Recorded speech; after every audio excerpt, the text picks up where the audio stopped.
I make Jesus my choice. God bless you tonight, my friend. Dr. Ray Johnson here tonight for Monday's meal. And as always say, it's more manna to help move you towards your life mandate tonight. Thank you for taking time to tune in. I see you're tuning right on in. It's been a powerful time in the walk of dominion all throughout the month of December. We've been spending time this month talking about discussing the cross, the crucible, and the crown. And specifically, we've been discerning on discussing the tight place. Somebody type that in one time, tight place. We've been discussing the tight place.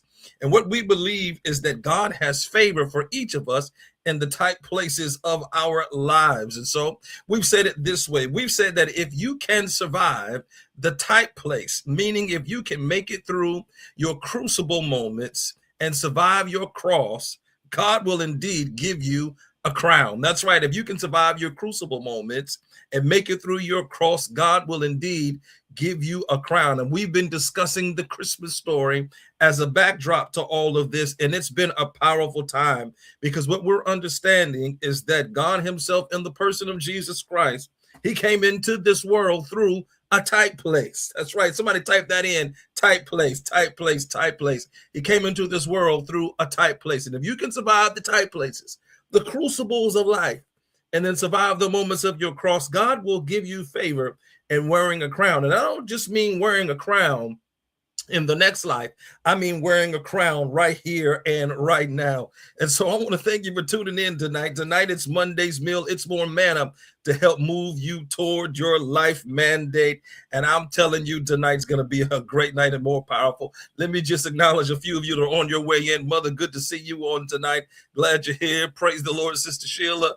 Glad that you are here on tonight. Thank you for all typing in tight place. Y'all share this. Let's grab as many people in as we can on tonight. Let's get in to tonight's word in regards to the tight place. And so what we've got to remember, you all, is that we live in a day and age of uncertainty. The future is coming, and all too often, the future can cause a sense of insecurity in all of us when it comes to making decisions in terms of moving forward. And so tonight, a few keys to find the future and to find the favor going forward in a tight place. I want to talk tonight just about a few keys to finding your future and finding the favor of God in your life, being able to move forward, whether you know it or not, whether you like it or not, whether you're ready for it or not. The only thing that keeps on moving is time. And when it comes to time, either you are ready for it, because time is always going to be ready for you. And so a couple of keys about just being able to get prepared and be prepared and ready for time is, number one, we've got to have focus. Come on. We have got to be able to have a great, clear sense of focus. We must be able to focus on the future, and we need the disciplined regimen daily toward accomplishing our goals. If you're going to be ready for 20 and 26, you've got to have a disciplined future and to be ready for focusing on your goals. Listen, let me say to you, futures are accomplished one day at a time. Futures are accomplished one day at a time. All too often, we think that something great, big, magnanimous move is going to happen. And I'm not saying that it's not. But the way that God really operates, sometimes he does give us moments where heaven invades earth. Let me just give a shameless plug. 20 and 26 is already on its way. And I believe that God's going to cause us to be aligned with the divine. You got to show up with us in 2026 to understand what we mean in regards to that. But those times are far and few between. Most times God operates in our lives through the daily regimen. 1 moment at a time, 1 minute at a time, 1 day at a time, 1 week at a time, 1 month at a time, 1 year at a time, 1 decade at a time. And so to the degree that you are able to focus intently on being able to walk through your future with a sense of focus, with a clear sense of focus in the day-to-day mundane materials, because futures are accomplished simply, my friend, 1 day at a time. I could better say it to you like this. We forget It's really about the details. It's really all about your details and your ability to walk with God daily and accomplishing the small task just a little bit at a time. And so if you're going to be able to make it into your future, you've got to have focus. You got to remove away the distractions. You've got to get away from the routines and things that don't work. Here's the second one in regards to all of this. Come on, number two, really, really quickly. You've got to forget the past. If you don't hear nothing else I said tonight on tonight's Monday's meal, you've got to be able to forget the past. We need short memories concerning the past. We can't spend all of our time reflecting on bad decisions and broken promises and shortcomings and shortfalls. The only way to get to your future with favor is that you've got to be able to go forward. Somebody type that in for me tonight. Go forward, go forward, go forward.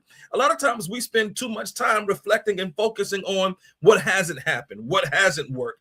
And what I want to say to you tonight, my friend, is the only way that you're going to get into 20 and 26, 20 and 27, 20 and 28 is that you're going to have to forget your hiccups, forget your mess ups.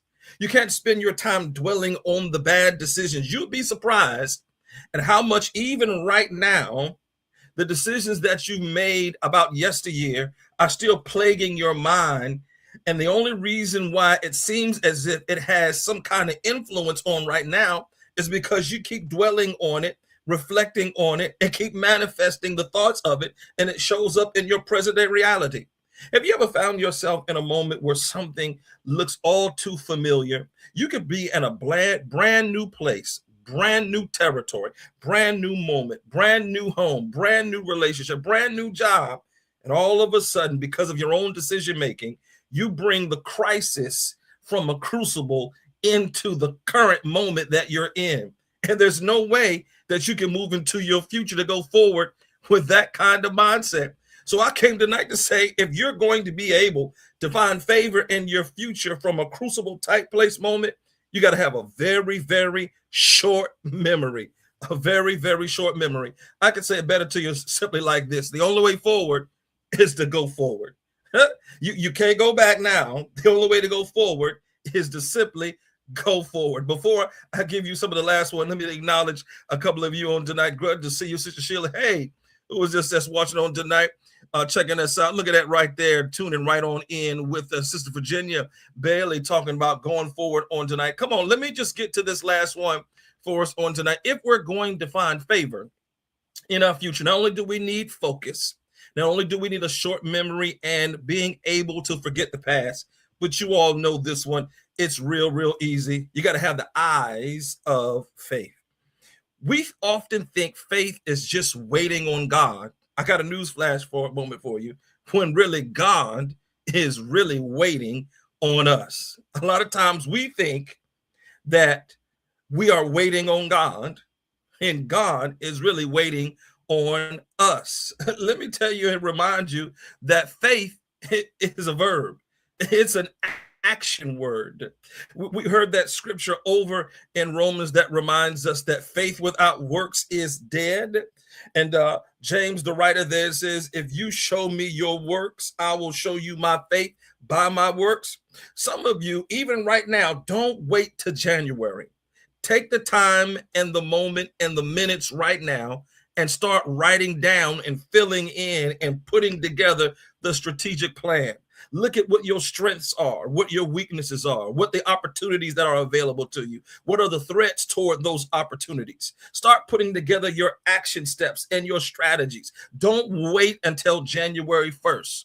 Start right now where you are, putting together the plans of actions that you're going to need to be able to accomplish God's purposes and plans for your life. And all too often, what keeps us from doing that is the procrastination of the moment, where we spend too much time in yesteryear. Somebody type it in, forget the past, forget the past, forget the past, it's over. Come on, type it in, forget the past, forget the past, forget the past, it's over. We need narrow, laser sharp focus as we put our faith in action so that we can be aligned with the divine for 2026 and beyond. I'm still saying to us, this is a year of crossing. where God's righting some wrongs. Come on, hear me tonight, where he's righting some wrongs. He's bringing justice to some injustices, where he's rewarding the faithful, where the first shall be last and the last shall be first. But if you don't get in position by forgetting the past and focusing on your future and being able to operate with the work of faith and putting together your plans, next year will look like 2 years ago. I just got to say that to us on tonight. Next year will look like 2 years ago. Now is the time, right now, for you to start putting everything together that you need for the future that God already has in place and plans for you. Next time I come together with you, I'm going to talk to you about how to be able to develop your strategic plan, and I'll be able to put some of those things together. I hope you've been helpful in that you tonight, because on tomorrow morning, ladies got more with rekindling the fire that's going to really help us be able to get right on into our future. I hope this was helpful. Y'all take care. I'll see you again soon. God bless you.